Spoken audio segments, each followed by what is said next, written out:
오늘 새벽에 함께 볼 말씀은 마태복음 22장 34절에서 40절까지 말씀 우리 같이 보겠습니다. 마태복음 22장 34절에서 40절까지 말씀 우리 같이 한 목소리로 읽겠습니다.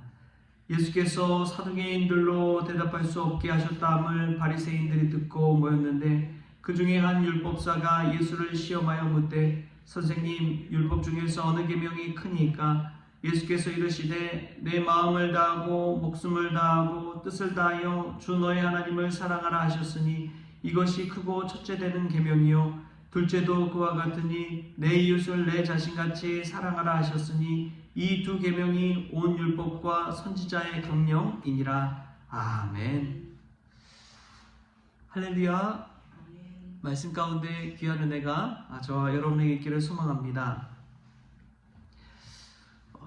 오늘 세 번째 이제 예수님 앞에 나와서 예수님을 시험하고자 했던 한 사람이 있습니다. 그거는 율법사였습니다. 율법사는 그 당시 율법을 유대인 중에서 가장 많이 알고 있는 그러한 사람입니다. 율법 말 자체로 이제 법을 잘 아는 것이죠. 여러분, 법을 다루는 사람들 보면요, 얼마나 냉정한지 모릅니다. 얼마나 냉랭한지 몰라요. 그 법 조문에 따라서 판결을 하고 법에 대해서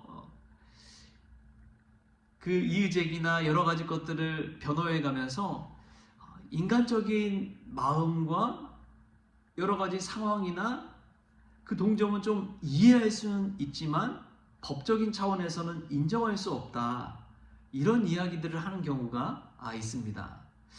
인간적인 마음으로는 정말 억울하기도 하고, 그렇지만 법적인 조문에 따라서 딱 보면은 너무나 클리어하다는 거예요. 그래서 뭐 인간적인 건 다 그냥 차지하고 법적인 부분만 가지고 딱 이야기하고 판결하기 때문에 얼마나 냉랭한지 모릅니다.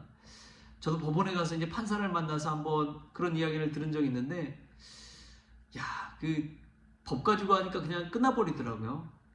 더 일말의 여지도 없고 할 수 있는 것도 없는, 인간적인 것보다도 그냥 법이 우선시되는 그 모습이 얼마나 냉정해 보였든지요.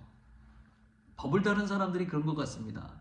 상황과 인정 이런 거는 다 차지해버리고 법이 가장 우선시되기 때문에 그런 것이죠.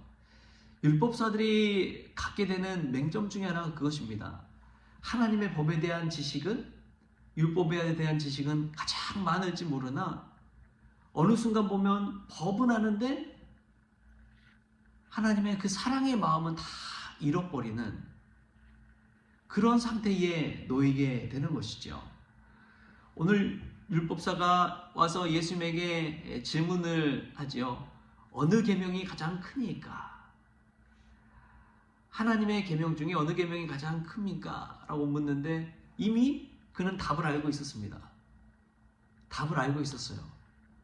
오늘 우리가 마태복음을 읽었잖아요. 근데 마가복음에도 누가복음에도 이 이야기가 나옵니다. 그걸 이제 병행구절이라고도 이제 신학적으로 그렇게 이야기하는데, 그 내용들을 보면 이미 율법사는 하나님의 계명이 무엇인지, 어떤 계명이 가장 큰지 알고 대답을 합니다. 그래서 예수님께서 다른 복음서에 보면은 너가 하나님 나라에 가깝다라고 말할 정도로 율법사가 이 법에 대해서 꿰차고 있었던 것이죠. 그런데 예수님은 이 어느 계명이 크니까 라는 질문에 하나의 답변을 하지 않습니다.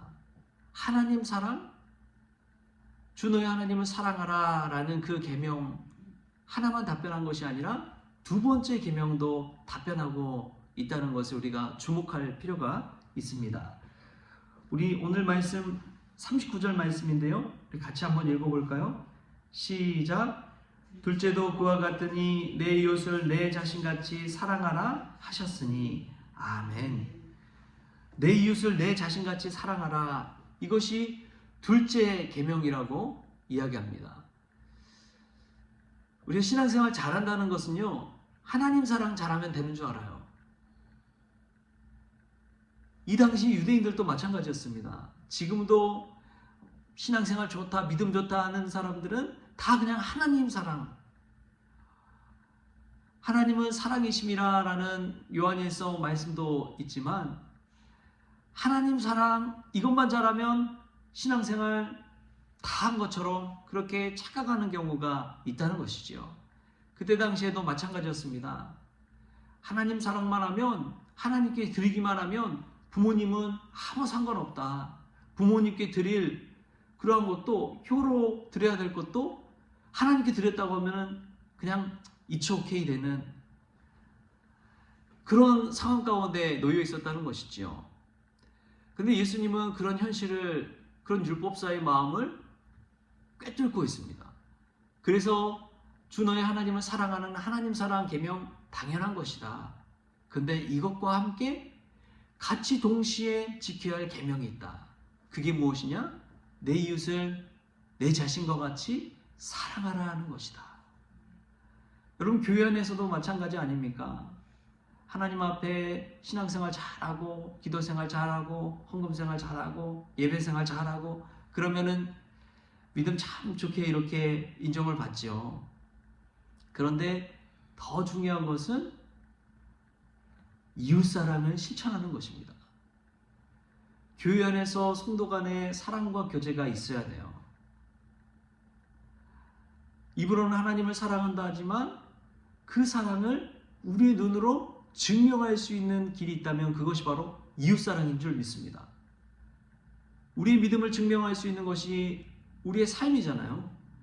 근데 삶 속에서 이웃사랑은 온데간데 없이 내가 하나님 사랑한다 라고 하는 사람은 그 사랑은 거짓이 될 수가 있다는 것이죠. 이웃과의 관계가 불편한 분들이 종종 있습니다. 정말 기도 몇 시간씩 하고 교회에서 살다시피 하는데도 불구하고 그냥 혼자서 신앙생활 그렇게 잘하시는 분들이 계세요. 근데 그게 100% 하나님 앞에 온전한 사랑은 아니라는 것을 예수님은 오늘 우리에게 가르쳐주고 있는 것입니다. 나 혼자만 잘 믿고, 나 혼자만 잘 살고, 나 혼자만 성공하고, 그것이 아니라 나와 이웃이 한 몸처럼 그렇게 하나님을 사랑하듯 이웃을 사랑하는 그 삶이 얼마나 귀한지요. 여러분, 우리 자신의 믿음을 한번 돌이켜 보십시다. 하나님 사랑은 잘하고 있지만 이웃 사랑에 관해서는, 성도 간의 사랑에 관해서는 어떤 자세를 취하고 있습니까? 나만 예수 잘 믿으면 돼. 이렇게 생각하면서, 착각하면서 우리가 신앙생활하고 있지는 않습니까? 제가 독일에 가서 이제 공부를 하는데 교회 간에서 거기에는 두 가지로 그렇게 명확하게 나눠져 있더라고요. 교회를 이야기할 때 첫 번째가 키르헤라고 합니다. 키르헤가 이제 교회 건물을 뜻하거든요. 그래서 지나가다가 이제 세워져 있는 교회 건물을 볼 때 키르헤라고 그렇게 이야기합니다. 또 하나의 말은 게마인데라는 말이 있습니다. 그것은 교회 건물이 아니라 공동체적인 교회를 말합니다. 교회 공동체를 말할 때 게마인데라는 말을 쓰더라고요. 그러니까 우리는 그냥 딱 겉모습으로 봤을 때 저거는 교회다 하지만 실제적인 교회는 게마인데라는 것이죠. 건물은 무너질 때도 있고 없어질 때도 있잖아요. 근데 게마인데는 직접적인 교회로서 모이기만 하면 교회가 되는 것입니다. 두세 사람이 모인 곳에 우리 주님이 함께 계시다고 한 것처럼 교회는 바로 그 모임이에요. 사람들의 모임입니다. 그래서 그를 게마인데라고 표현한 것이죠. 여러분, 율법의 가장 중요한 것 중에 하나가 저는 이 이웃사랑을 실천하는 것이라고 믿습니다. 입으로 하나님 사랑 아무리 떠들어도 보이지 않는 하나님을 사랑하면서 왜 눈앞에 보이는 이웃을 터부시하느냐, 사랑하지 못하느냐, 온전한 사랑이 될 수가 없다는 것이죠. 예수님께서 그 이야기를 하고 계신 것입니다. 왜냐하면 그 당시 바리새인들, 율법학자들, 그들은 하나님 사랑은 정말 잘하는 것 같아요. 하나님을 아는 지식은 정말 많아요. 성경은 달달달달 외웁니다. 그런데 그렇게 기도 잘하고 성경 많이 하는 이들이 삶 속에서 죽어가는 영혼, 아픈 영혼, 상처받은 영혼, 그 이웃들에 관해서 관심을 갖지 않는 거예요. 누가복음에 보면 오늘 이 병행구절 말씀에서 그 이야기를 오히려 그 율법사가 대묻습니다. 내 이웃을 내 자신같이 사랑하라고 했는데 그렇다면 그 이웃이 누구입니까? 라고 대물어요. 오히려 예수님 앞에. 그래서 예수님이 비유로서 이야기하는데 그 비유가 어떤 비유냐? 선한 사마리아인의 비유입니다. 선한 사마리아인의 비유.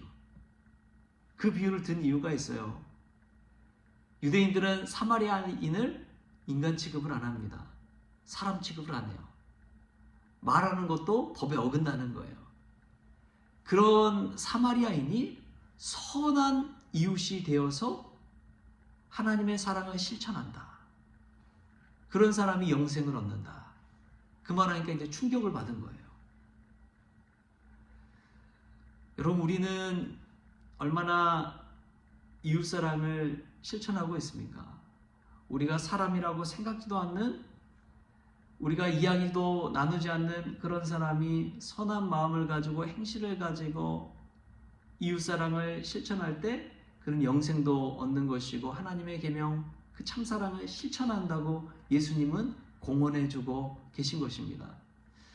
저는 교회가 그러한 사랑이 있어야 된다고 믿습니다. 하나님 사랑 지극한 교회는 많죠.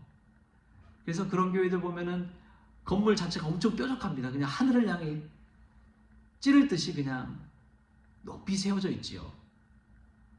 근데 예수님이 이웃사랑을 실천하라는 교회는 낮은 교회인 줄 믿습니다. 낮고 평평한 교회, 누구나 문턱을 쉽게 오갈 수 있는 교회, 누구든지 와서 하나님의 사랑을 체험할 수 있는 그런 교회. 이웃사랑은 바로 거기에서 낮은 마음으로 시작되는 줄 믿습니다. 교회 안에서는요, 하나님 사랑 실천할 뿐만 아니라 이웃사랑도 실천해야 될 줄 믿습니다. 성도 간의 교제가 없다면 여러분, 우리의 믿음을 돌아보십시오. 반쪽짜리 신앙일 수밖에 없는 것이지요. 온전한 신앙은 이웃사랑도 실천하는 신앙인 줄 믿습니다. 그런 마음을 가지고 교회에 와서 성도들을 한번 돌아보십시오. 우리 주변 사람들 한번 돌아보십시오. 어떤 어려움이 있는지, 그 어려움을 내가 어떻게 도울 수 있을지 기도 가운데 한번 생각해 보십시오. 그리고 그에게 이웃사랑을 실천하셔서 온전한 사랑의 신앙을 가지고 나아가는 저와 여러분 될 수 있길 바랍니다. 마지막으로 한 이야기만 하고 마치겠습니다. 길을 가다 보니까 아이 아빠가 있어요. 아이 아빠가 조금만 겨우 걸음을 떼는 이 아이를 데리고 산책을 하다가 그 앞에서 재롱을 떠는데, 아이가 재롱 떨까요? 아빠가 재롱 떨까요? 아빠가 앞에서 막 신나가지고 재롱을 떠는 거예요. 저 큰 어른이 저 조그만 아이 앞에서 막 뭐 체면이고 자존심이고 아무것도 없이 막 재롱을 피우니까 아이가 칼칼칼칼 웃고 막 좋아하고. 여러분, 근데 그 사랑의 모습이 있잖아요. 근데 거기서 보이는 것이 무엇이냐? 어른이든 자기가 사회적 지위라든지 뭐 여러 가지 다 그냥 내팽개쳐 버리고 그 아이를 사랑하는 마음이 되니까 거기서 무장해제가 되더라고요. 사랑의 마음은 그와 같은 줄 믿습니다. 나의 자존심, 체면 그런 거 다 그냥 내버리고 낮은 마음으로 아이의 눈높이에 맞춰서 사랑을 실천하는 것. 그것이 이웃사랑이 아닌가 싶습니다. 우리가 선행을 베풀 때도 내 거 조금 그냥 뭐 나눠주지, 이 차원이 아니라 우리의 눈높이를 완전히 낮춰서 낮은 마음으로 사랑을 실천하는 그러한 믿음의 성도 될 수 있기를 주신 예수님의 이름으로 축원합니다. 기도하겠습니다. 주신 하나님 감사합니다. 우리가 계명은 잘 알지만 하나님 사랑 실천하는데 최고로 여길 줄 알지만 이웃사랑에는 터부시하는 경우가 얼마나 많은지요. 보이지 않는 하나님을 사랑하면서 눈에 보이는 이웃을 사랑하지 못하는 저희들의 믿음을 불쌍히 여겨 주옵소서. 그 사랑을 실천할 때에 더 낮은 마음으로 그 사랑을 받는 대상의 눈높이 가운데 거하게 하여 주시고, 그러므로 예수님처럼 십자가에 달려 죽기까지 사랑하신 그 사랑으로 이웃사랑을 실천하는 저희들 되어지게 하여 주옵소서. 그리하여 온전한 참사랑 가운데 하나님이 사랑이심을 체험하게 하시고 예수님을 알지 못하는 이들에게도 그 사랑 나눌 수 있도록 주님 주장하여 주옵소서. 감사하며 예수님의 이름으로 기도하옵나이다. 아멘.